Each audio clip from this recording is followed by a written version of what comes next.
Hello, jirtu hordoftoonni KOOKEEF-TUBE akkam jirtu bakka jirtanitti nageenyi keenya isinaa qaqqabu jecha yeroo darbe organizing function kan jedhu boqonnaa sadaffaa introduction to management jalqabne irraa paartii tokkoffaa hojjenne irraa organizing jechuun maal jechuudha, organizing maaliif barbaachisaa, organizationii tokko keessatti processiin isaa maal fakkaata, termiileen achi jalatti jiran kanneen akka power jechuun maal jechuudha, rule jechuun program, method, delegation of authority jechuun maal jechuudha, authority fi powering garaagarummaan isaa maal inni kan jedhu paartii jalqabarra laalleerra. Har'a paartii lammaffaatiin span of control kan jedhurraa eegalla jechuudha. Span of controliin maal jechuudha kan jedhurraa eegalla jechuudha. So Oromoo channel kanaaf haarawaa taatan gara duubatti deebitanii viidiyoo introduction to management jedhu chapter tokkoffaa haga sadaffaa ilaaluu dandeessu.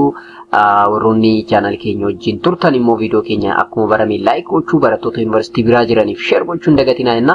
Channel keenya warroonni subscribe hin goone check gochuudhaan subscribe akka gootan gamanumaan isin affeera jechuudha. So span of control jechuun it refers to the number of subordinates are controlled or managed by a single manager jedha. Kanaaf subordinate yookaan hojjettoota meeqatu jiraadha. Manaajeri tokko hojjettoota meeqa hoggana kan jedhu kan deebisuudha span of control gaafa jennu jechuudha. Fourth is a number of subordinates that are controlled or managed by a single manager.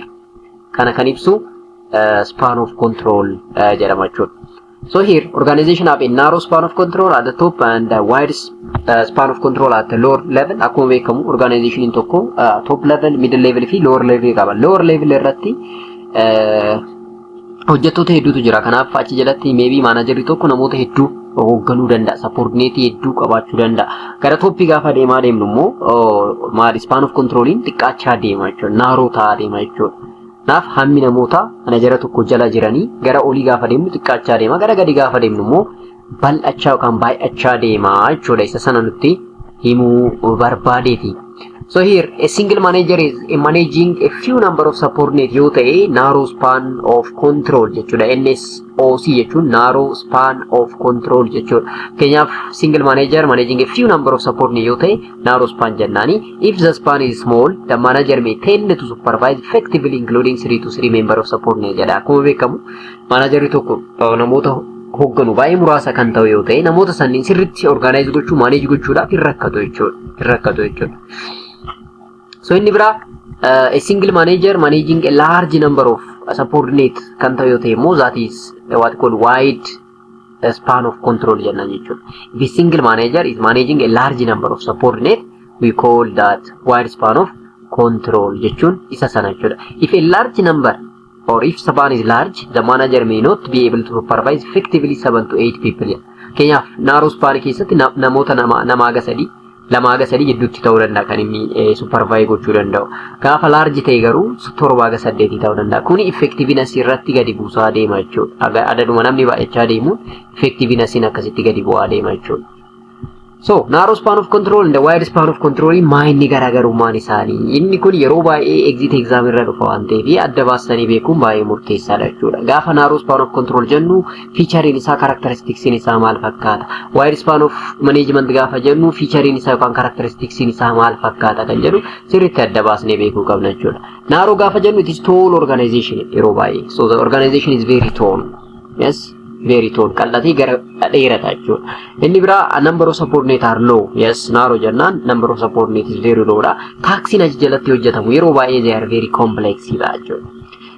And also coordination is very difficult to be achieved because tall organization dha waan ta'eef coordinate gochuun difficult dha jechuudha achi jalatti. Akkasumas communication gappiin uumamuu danda'a jechuudha. In case of narrow span of control. In case of narrow span of control, maybe communication is what? Difficult. The message can be distorted or filtered. Message in tokko organization ichi tall waan ta'eef bakka wayitti distort ta'uu danda'a. Akkuma barbaadameen ergaan suni hojjettoota bira ga'uu dhabuu danda'a jechuudha. So distortion of information can be mainly characterized as a narrow span of management. Gaafa wide span of control gaafa ta'e immoo maal faatu characterize godha yoo jenne organization is very wide. So organization is very wide, number of subordinates in baay'ata, communication in immoo better communication ta'a jechuudha. Better communication ta'a, better supervision in jiraachuu mala, akkasumas better coordination and suitable for repetitive job. Especially hojii yeroodha hojjetamu yoo ta'e, wide span of control is very important for a repetitive type of job. Kanaaf wide gaafa ta'u narrow gaafa ta'u garaagarummaan isaa maa inni kan jedhu ishee kana teebilii kana sirriitti hubachuun qabachuu qabdu jechuudha. Inni shanaffaan termiin shanaffaan centralization and decentralization kan jennudha. Centralization gaafa jennu a systematic and consistent reservation of authority as center of power. Poweriin bakka tokkotti concentrate gaafa ta'u. Yes, at the top level ta'uu danda'a. In the hand of the manager ta'uu danda'a. In the hand of the leader, the power can be concentrated gaafa ta'u, or the authority can be concentrated gaafa ta'u. That is centralization jenna jechuudha. Faallaa sanaan decentralization gaafa jennu in the systematic effort to delegate all authority to the lowest level. Yes, power sharing are there. Amma concentration of power in jiru. Top level irra qofa osoo hin taane power distribution in jira. Gaafa akkasii decentralization jenna jechuudha. Inni biraa there is a little delegation in case of centralization, but here the essence of delegation is very high. Delegation guddaa qaba decentralization gaafa jennu jechuudha. Asitti garuu delegation in hedduu hin jiru. Rules power are concentrated at the top level. Yes, reefu dubbanneerra. So controlling and making decision highly reside or exist in the top level of management jechuudha. Kan murteessu, kan decision wayii decide godhu, akkasumas controlling, powering, akkasumas rule in the hand of top manager ta'a jechuudha. Top manager isatu waan hunda qabata jechuudha. Aangoonis isa bira jira, murtoonis isa bira gadi dhufa jechuudha. So the flow of or the hierarchy of information can be from top down ta'a jechuudha yeroo akkana gaafa centralization ta'e. Gaafa decentralization ta'e garuu in the essence of decentralization, the transfer of authority from higher to lower level. Nowadays decentralization has become a fundamental principle of democratic management. Yeroo baay'ee decentralization of powering kan jiru akkuma beektan if democratic style of management yoo ta'e, democratic style of management yoo ta'edha jechuudha.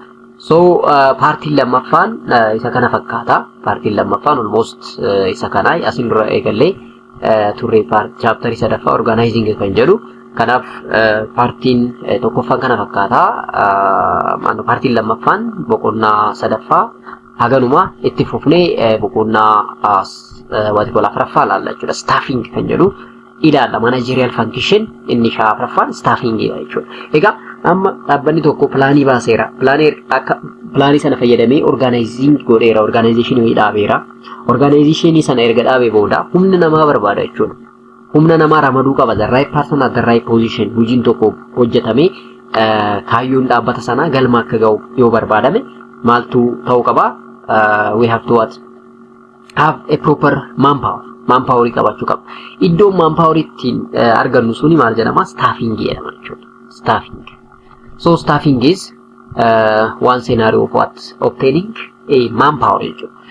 So introduction is the success of any organization doesn't depend upon the physical and the financial resource, but it depends upon the utilization of this resource by human resource. Amma dhaabbanni tokko resource hamma fedhe qabaachuu danda'a.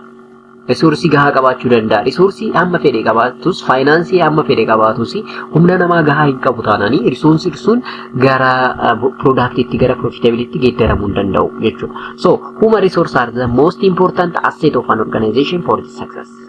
Dhaabbanni tokko successful akka ta'uu fi maal barbaada? Humna namaa sirrii ta'e barbaada jechuudha. To this fact, organization are said to be lifeless without human being jenna jechuudha. Namni hin jiru taanaan, human resource hin jiru taanaanii dhaabbanni tokko dhaabbata lubbuun qabne jenna jechuudha. It is lifeless.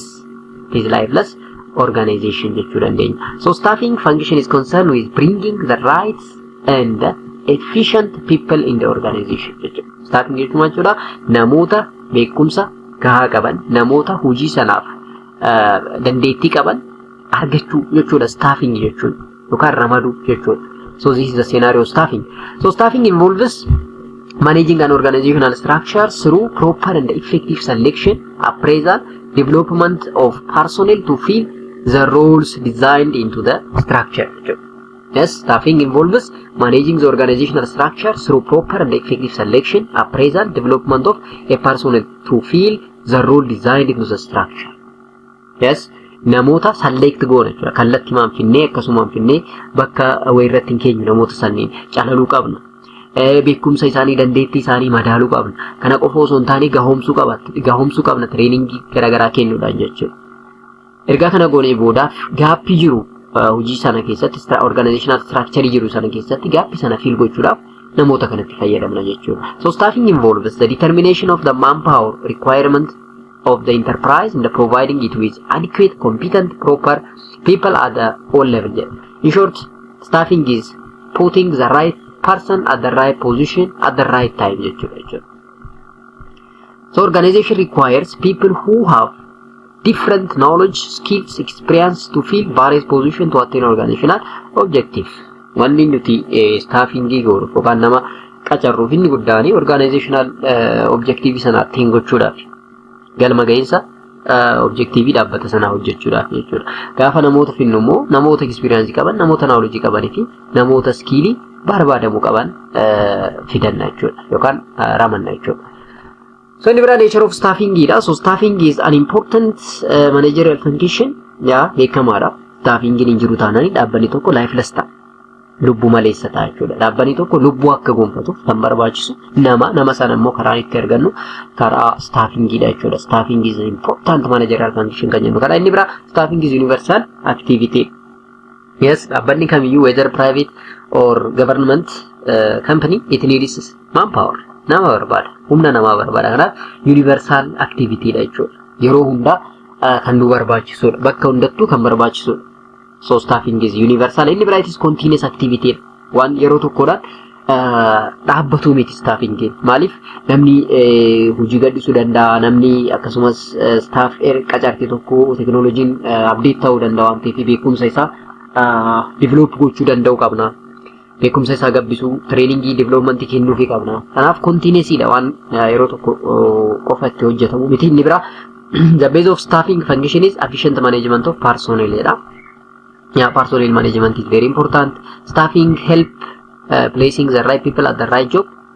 Beeku dubbanneerra amma nama qabaachuu qofa osoo hin taane nama argachuu qofa osoo hin taane nama sirrii bakka sirriitti ramannu taanani kaayyoo nuti barbaanne galmi nuti barbaanne galmaan hin ga'u jechuudha. Yes, nama beekumsa sirrii qabu story keessa nama immoo beekumsa hin qabne management irraa kan keessa yoo ta'e hojiin sun akka hin taane ta'a jechuudha. Kanaaf nama sirrii bakka sirriitti ramaduudhaaf staffingin baay'ee murteessaadha jechuudha.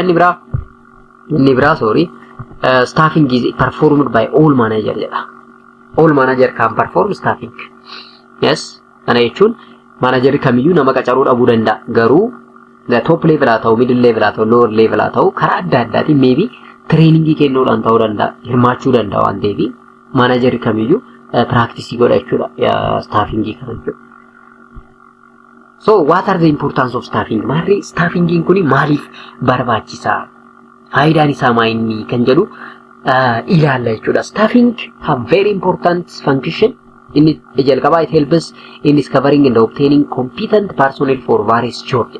Yes, namoota dorgomaa ta'an argachuudhaaf staffingin baay'ee barbaachisaadha. Namoota dorgomaa ta'an, namoota dandeettii sirrii qaban, namoota kaayyoo dhaabbata keenyaa galmaan geessuu danda'an argachuudhaaf staffingin baay'ee barbaachisaadha. Lammaffaa it helps in optimum utilization of human resources.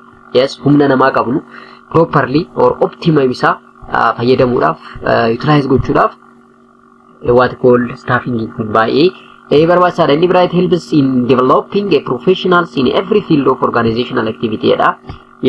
Namoota deeggartii isaanii, beekumsa isaanii, experience isaanii akka cimsan, akka develop ta'an, organization sana professional bifa ta'een akka hojjetan taasisuudhaaf ammas staffingin faayidaa qaba jechuudha. Inni biraa it helps in developing competencies in the organization to face the what called challenge. Yeroo hunda nowadays especially technology yeroodhaan update ta'a, yeroodhaan jijjiirama. Technology jijjiiramu kana keessatti namnis dandeettii isaa kan hin gabbisne yoo ta'e yeroodhaan training kennuudhaan akka kan hin gahoomsine yoo ta'e magaalaa keessaa baana jechuudha. Challenge dhufu technological challenge ta'uu danda'a, what called machine challenge ta'uu danda'a, resource challenge ta'uu danda'a. Challenge jiru sana hunda cope up gochuudhaaf nama maal gochuu qabna? Yeroo hunda develop gochuu danda'u qabna jechuudha. Yeroo sana waan fedhe haa jiraatu, changing fedhe gaafa jiraate resist nama hin goone arganna jechuudha. Inni biraa it helps to improve employee satisfaction. Staffing faayidaan isaa inni biraa namoota hojii sanarratti qacarre sanas satisfaction isaa dabaluudhaaf motivate gochuudhaaf akka humna isaan qaban hunda fayyadamanii akka hojjetan taasisuudhaaf gammadaa ta'anii dhaabbata sana akka dhaabbata ofiitti ilaalanii akka hojjetaniif taasisuu keessatti ammas staffing gahee guddaa qaba. Maaliif motivate godha managerri hojjettoota isaa jechuudha. So in bira it facilitate the higher productivity performance of an organization jedha. Productivity is akka dabalu actually motivation wajjin wal qabata. Gaafa hojjetan dhaabbata kan kee motivate ta'e productivity kan kee dabala jechuudha. Resource utilization kan kee gaafa dabale productivity kan kee dabala jechuudha. Inni kun faayidaa staffing keessa inni biraati. It facilitate the growth and the diversification activity in an organization jedha. Inni kunis importance of staffing is the other one. To provide for development of employees and the organization jedha. Yes, faayidaa waloodhaaf hojjeta jechuudha staffing yeroo baay'ee. Hojjetaan dhaabbata sanas akka jireenyi isaa fooyya'u akka develop ta'u economically experienceedhaan ta'uu danda'a. Fayyada akkasumas dhaabbanni sunis akka guddatu yookaan akka develop ta'u taasisa jechuudha. So staffingiin kun processii qaba. Processiin isaa maal fakkaata gaafa jennu inni jalqabaa HRP resource human resource planning jechuudha. Humna namaa meeqatu na barbaachisa jedhee namni tokko dura maal gochuu qaba? Plaanii baasuu qaba jechuudha. Kanaaf HRP or human resource planning step jalqabaan lammaffaa recruitment. Recruitment jechuun maal jechuudha? Namoota hojii keenyaaf ta'an based on our plan jechuudha. HRP erga baafnee booda namoota nuti barbaannu gara keenyatti harkifna jechuudha. Barbaanna jechuudha. Erga barbaannee namoonni pool of people gara keenya erga dhufee booda maal goona isaan keessa calalla selection jenna jechuudha. Selection erga select goonee finne booda immoo orientation the placement. Orientation training kenninaaf orient goone bakka isaan hojjetan the right person at the right place kan jedhu sana keenya jechuudha. Innis itti aanu training and development nama orientation waan kenneeniif qofa productivity keenya fiduu danda'u. Kanaaf maal gochuu qabna? Training sirrii ta'e akkasumas development kennuuf qabna. Remuneration egaa namni hojjete mindaan kaffalamuu qaba, compensation argachuu qaba. Kanaaf remuneration isaa maal ta'uu qaba kan jedhu itti yaaduu qabna. Akkasumas performance evaluation kan jennu jira. Nama tokko qacartee akkasuma waggaa 10 kan hojjetu akkasumatti ittiin dhiiftu performance isaa check gochuu danda'u qabda jechuudha. Performance isaa based on that performance reward garagaraa compensation garagaraa yoo jiraate promotion garagaraa yoo jiraate mootti kennita. Akkasumas employee relationship cimsuunis processii yookaan staffing process kan jennu keessaa isa saddeettaffaadha jechuudha. So tokkoon isaanii gaafa laallu HRP or human resource planning gaafa jennu maal jechuu keenya? Human resource planning is starting point in the process of staff procurement and refers to the determination in advance the number and the quality of people to be employed. Kanuma bakka HRP jechuun namoota meeqatu na barbaachisaa, namoonni ani barbaadu hojii kiyyaaf immoo quality'n isaan qabaachuu qaba, maal ta'uu qaba kan jedhudha jechuudha human resource planning jechuudha. So it is a process of identifying the current and the future human resource need for an organization. Amma qofa osoo hin taane gara fuulduraayyuu ilaaluu qabna jechuudha. Forecast gochuu danda'uu qabna jechuudha. Namoonni akkana gara fuulduree nu barbaachisan namootuma amma qacarru kana keessa argachuu dandeenya kan jedhu hunda tilmaamuu danda'uu qabna jechuudha.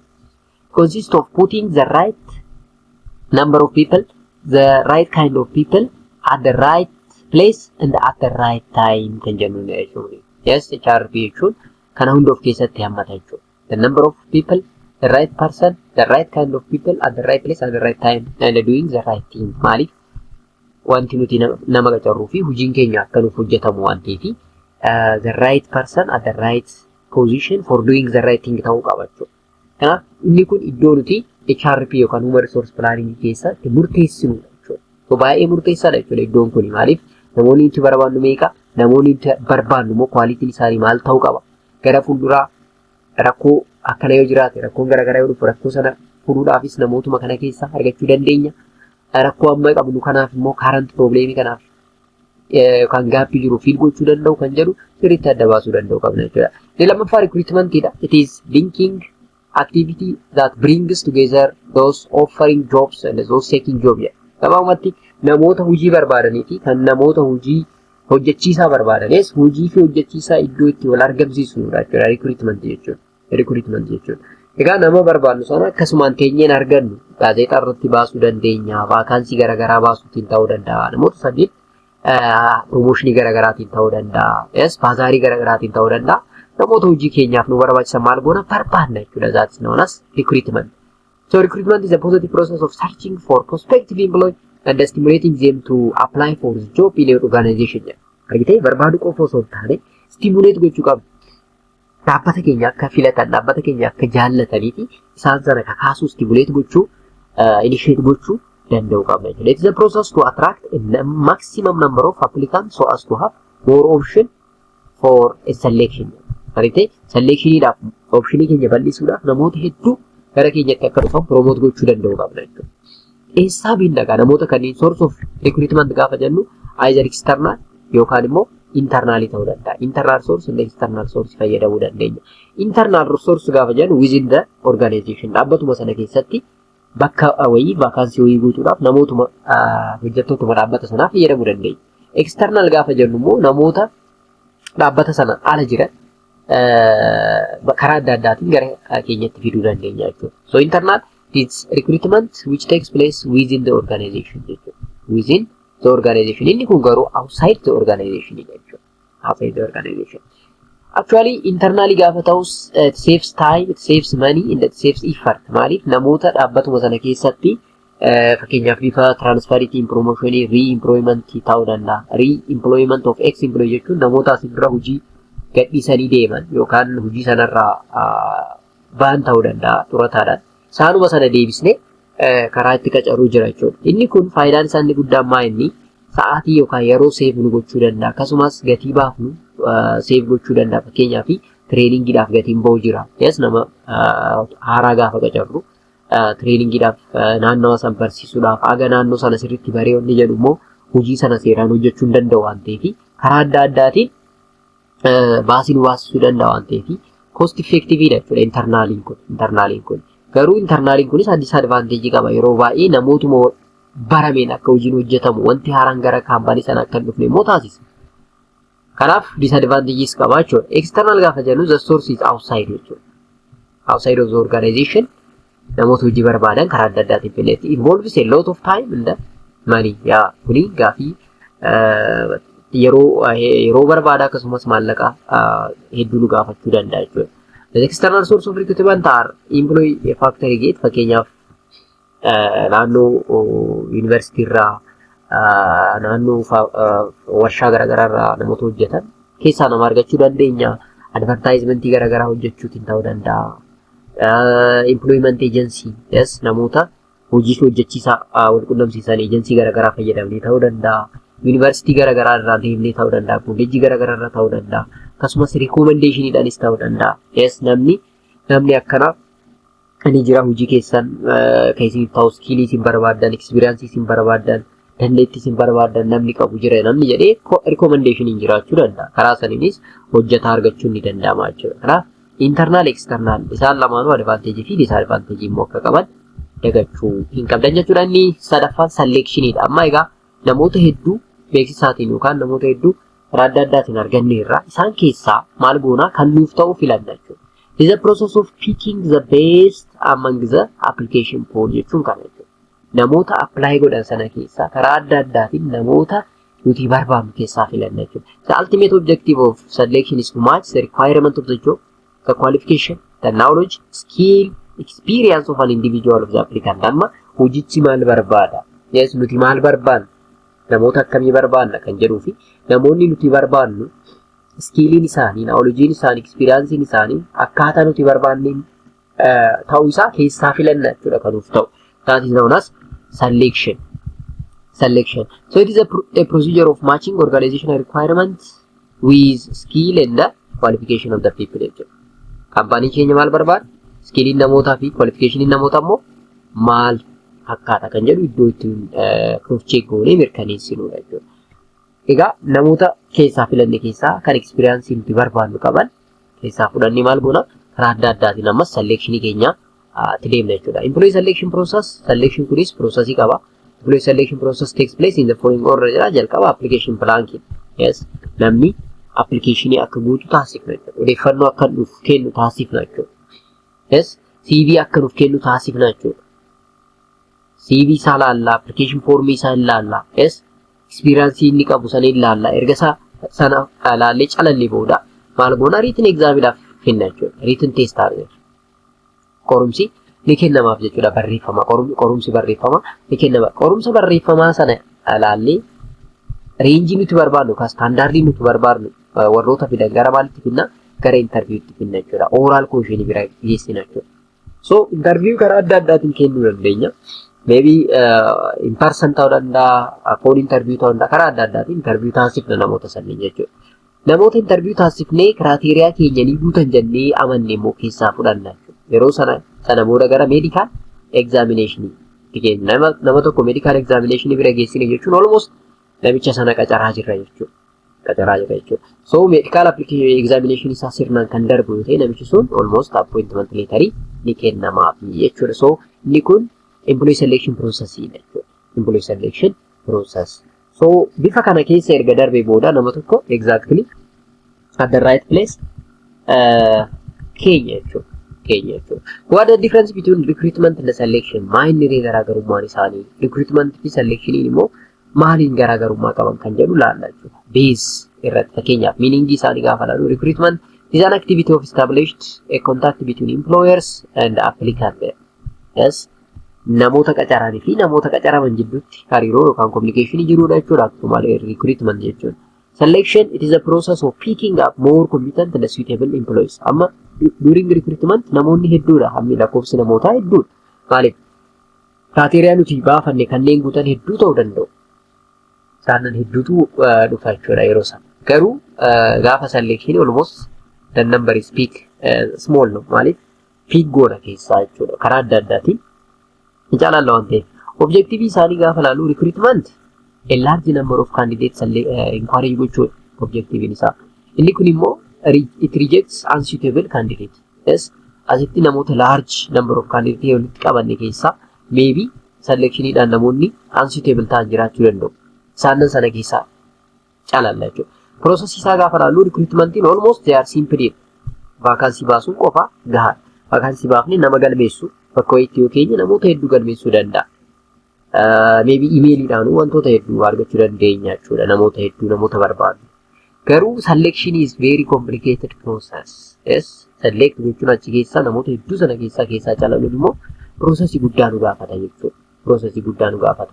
Kana booda approach keessaa gaafa laallu it is positive approach. Maaliif namni fedhe hundi yookaan namni minimum criteria guute hundiyyuu gara keenyatti dhufuu danda'a. Positive approach. As a large number of applicants can come, it is positive. Maaliif kan keessaa namoota hedduu keessaa kan nuuf tolu kan nuuf filannoo arganna waan ta'eef it is positive approach. Inni kun garuu it is negative approach. Maaliif namoota keessaa calaluu keessaa ari'uu keessaa kuffisuu jira waan ta'eef it is negative approach jechuudha. Sequence isaa gaafa laaltu present selection. Yaa beekamaadha. Selection bira osoo hin gahin dura recruitment itti dursa. Recruitment erga goone booda nuti kan select goonu kanaaf inni kun follow recruitment jechuudha. Recruitment booda kan nuti select goonu maaliif namoota select goonu argachuu qabna dura. Kana keessa kan nuti filannoodhaaf teenyu jechuudha. Wanti filamu erga argamee booda filannoon kan jiru malee akkasuma lafa kaanee hin filannu sila ta'eef jechuudha. Economically gaafa laallu recruitment is economical method. Yes, it is economical. Maaliif vaakaansii wayiin baaftaa namoonni CV isaanii akka galfatan taasisa. Foormii wayiin kennitaa fi foormii sana akka guutan taasifta. Akkasumara baasiis hin baasisu jechuudha yoo sana.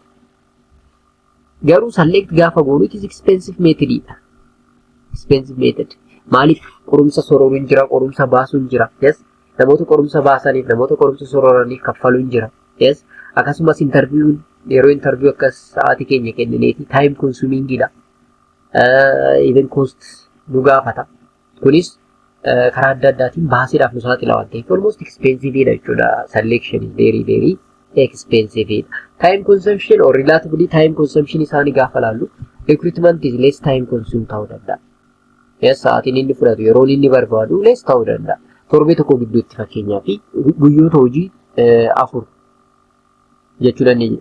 Guyyoota hojii 7 kana keessa jiran jennee torbee tokko keessatti almost xumuruu dandeenya. Amma nama barbaadu namoota hedduu namoota kumaatama lakkaa'aman argachuu dandeenya. Sanneen keessaa immoo calaluudhaaf yeroo dheeraa nu gaafachuu danda'a jechuudha. Karaa adda addaatiin ilaalla sila ta'e.